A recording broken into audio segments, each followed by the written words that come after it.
Assalamualaikum warahmatullahi wabarakatuh. Raditu billahi robba wa bil islami dina wa bi Muhammadin nabiyya wa rasulah amma ba'd. Pada kesempatan pagi hari ini untuk mata kuliah manajemen operasional 4B ya, di hari Rabu tanggal 9 April yang seharusnya dilaksanakan secara normal untuk jadwal mata kuliah, saya sampaikan pembelajarannya, penyampaian materinya secara daring karena saya ada kegiatan di Padaherang, jadi belum bisa meninggalkan. Dan agar tidak kosong juga pertemuan ke-7 ini, saya sampaikan terlebih dahulu secara daring. Nah, hari ini kita akan membahas satu slide saja terkait dengan 6 jenis strategi pengembangan produk baru. Jadi ketika kalian sudah punya produknya itu sudah pernah di selling, artinya sudah dijual di pasaran, kemudian agar produk Anda lebih punya feedback yang baik dari masyarakat, punya kepuasan yang bisa dirasakan oleh pelanggan kalian, jadi kalian harus mempunyai strategi pengembangan produk. Nah, di sini ada 6 poin. Yang pertama, ketika kalian sudah punya produk, kalian harus tetap menambahkan ataupun meningkatkan nilai produk, ya, nilai produk yang sudah ada. Jadi strategi ini berfokus lebih kepada peningkatan kualitas, ya, misalkan kualitas dari bahannya ataupun kualitas dari materialnya itu harus ditingkatkan. Ataupun nanti ketika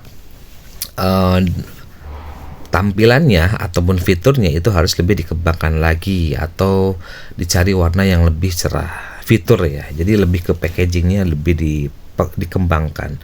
Atau manfaatnya juga bisa, manfaat dari produk yang sudah ada, karena ini tujuannya adalah untuk memberikan nilai tambah bagi pelanggan, ya. Jadi pelanggan itu merasa puas, ya, merasa ada kepuasan tersendiri ketika pelanggan itu membeli produk Anda. Dan bagaimana caranya Anda sebagai manajer, ya, sebagai entrepreneurship harus bisa mempertahankan daya saing produk itu di pasaran nantinya. Ya, kalau kita kaitkan contoh di Starbucks, ya.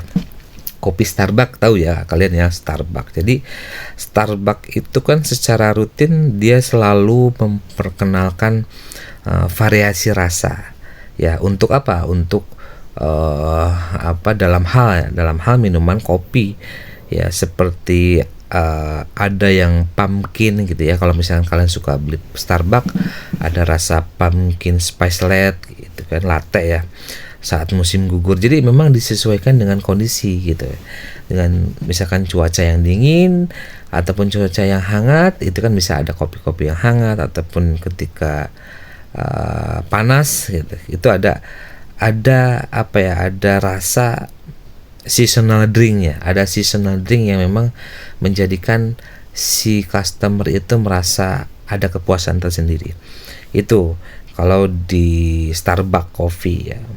Kemudian mereka juga terus mengembangkan dari sisi teknologinya, misalkan dari teknologi aplikasi seluler mereka, ya, fitur pemesanannya ataupun pembayaran yang lebih cepat.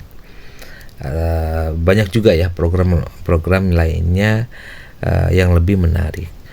Kemudian yang kedua, ini memberikan sampel produk, ya, memberikan strategi yang kedua itu dalam mengembangkan produk adalah memberikan sampel produk. Nah, di dalam strategi ini kita harus melibatkan pemberian sampel produk gratis kepada pelanggan yang potensial. Artinya di sini kita mempunyai tujuan untuk memperkenalkan produk baru, atau misalkan kalau sudah punya produk dengan nama produknya sudah ada, kalian bisa mengembangkan produk yang baru, misalkan Arafah hijab, kemudian nanti nggak di hijab aja, tapi lebih mengembangkan produk di hijabnya, misalkan lebih di gamisnya, ataupun nanti ada aksesoris yang lain seperti kaos kakinya, ataupun dust apa namanya, selain hijab itu biasanya ke baju-bajunya, jaketnya, celananya itu lebih dikembangkan dengan memperkenalkan produk-produk barunya. Kita mencoba untuk mendorong percobaan gitu ya, walaupun nanti misalkan dalam kaitannya feedback dari masyarakat ataupun dari pelanggan, misalkan ini kurang ini, kita harus terima masukan dari pelanggan ya, itu bagian daripada interaksi dengan pelanggan. Jadi tidak boleh kita meninggalkan feedback dari masyarakat ataupun konsumen ya. Kalau misalkan kita berikan contoh, misalkan dalam kopi ya, itu kan ada selalu memberikan sampel minuman baru ya, atau makanan ringan di gerai mereka, terutama saat peluncuran produk baru. Misalkan produknya baru ini, kemudian dia akan memberikan makanan ringan ataupun minuman yang baru.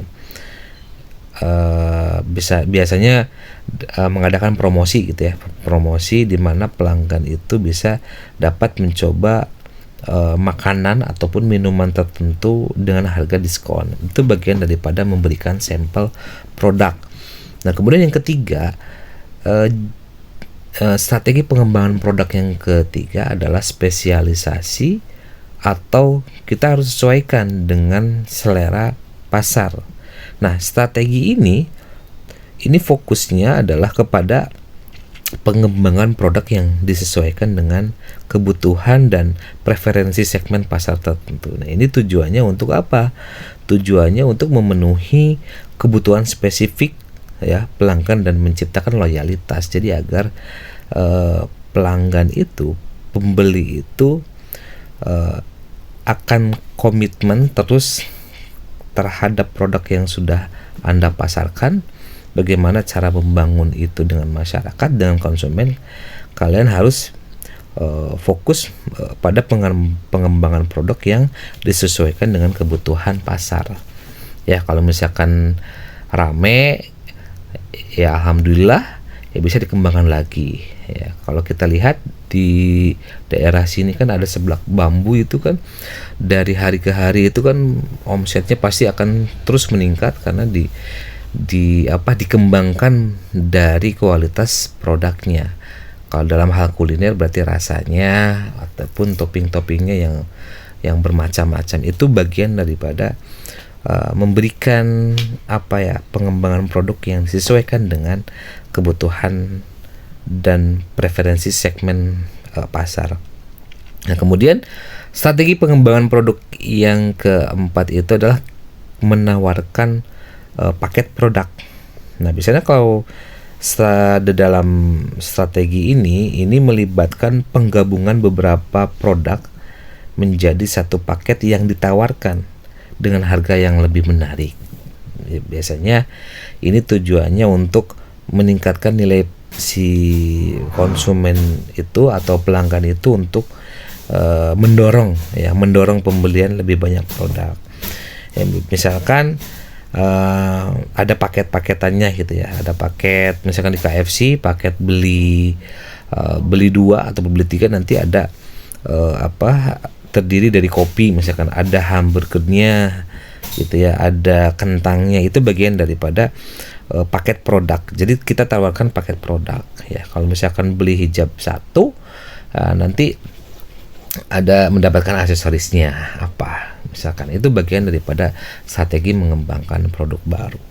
Kemudian yang kelima, lini produk baru ya. Jadi lini produk baru ini strateginya untuk melibatkan pengembangan ataupun peluncuran produk baru yang berbeda dari produk yang sudah ada. Ini tujuannya untuk memperluas portofolio produk dan menjangkau pasar baru. Jadi bisa lebih ke istilahnya kalau misalkan kita buka gerai di tempat yang lain, itu bagian daripada strategi marketing mix gitu. Jadi ketika kalian sudah tahu kebutuhan preferensi pasar, berarti kalian sudah bisa menganalisa dengan baik. Kalian membuka istilahnya tuh membuka lapak di tempat yang lain. Jadi membuka gerai di tempat yang lain itu bagian daripada penempatan strategi dalam bisnis. Ya, jadi harus membuat lini produk baru. Jadi peluncuran produk baru yang berbeda. Ya, walaupun konsepnya sama, tapi kan beda dari produk yang sudah ada. Jadi kan lebih memperluas jaringannya, jaringan produknya, ataupun menjangkau pasar baru biar lebih dikenal. Ya, kalau konsep Starbucks itu kan filosofinya membuat gerai Starbucks ada di mana-mana. Ya, jadi kesannya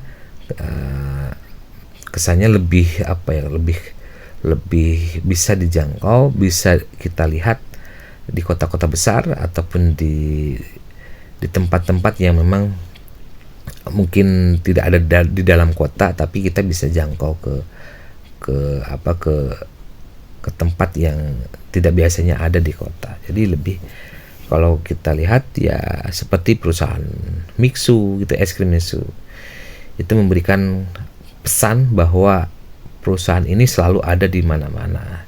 Ketika berapa meter ataupun berapa kilo jaraknya berapa kilo gitu, pasti ada perusahaan Mixu, es krim Mixu. Itu bagian daripada memperluas portofolio. Kemudian yang keenam, yang terakhir, di dalam strategi pengembangan produk baru itu kita harus ubah target pasarnya. Nah, di dalam strategi ini bisa melibatkan menargetkan juga segmen pasar baru yang berbeda dari target pasar yang sudah ada. Ini tujuannya untuk memperluas jangkauan pasar dan meningkatkan penjualan. Kalau kita bisa lihat contohnya, mungkin di Starbucks lagi kita ambil contoh yang lebih mudah. Starbucks itu kan kita lihat ya, telah memperluas target pasar mereka dengan menargetkan konsumen yang lebih muda melalui medsos ya, ataupun kolaborasi dengan influencer. Nah, di sini juga Starbucks lebih mengembangkan produknya itu siap minum yang dijual di supermarket, sehingga menjangkau si pembeli itu ya, si konsumen yang tidak selalu datang ke gerai mereka. Jadi tidak datang ke gerai Starbucksnya, tapi ada di misalkan di Indomaret, di Alfamart, di gerai-gerai tertentu yang memang sudah bekerja sama. Ya, dengan menerapkan strategi ini, berbagai poin ya, 6 poin strategi ini, Starbucks ini kan bisa terus ya berinovasi dan tentunya bisa adaptasi dengan perubahan pasar sehingga tetap menjadi leader ya, pemimpin dalam industri kopi global. Makanya banyak orang yang memulai usaha dengan membuka kafe kopi-kopi ya, kopi biji ataupun whole limit, ada satir. Itu bagian daripada penerus melihat melihat dari keberhasilan yang diterapkan oleh Starbucks. Oke, itu saja yang bisa disampaikan dari materi tentang strategi pengembangan produk ini sebagai nilai tambah ya, nilai untuk menambahkan wawasan ketika kalian mau membuka usaha ataupun bisnis baru, ataupun yang sudah ada bisa lebih dikembangkan lagi. Mungkin itu saja yang bisa disampaikan. Hasbunallahu wa ni'mal wakil. Wassalamualaikum warahmatullahi wabarakatuh.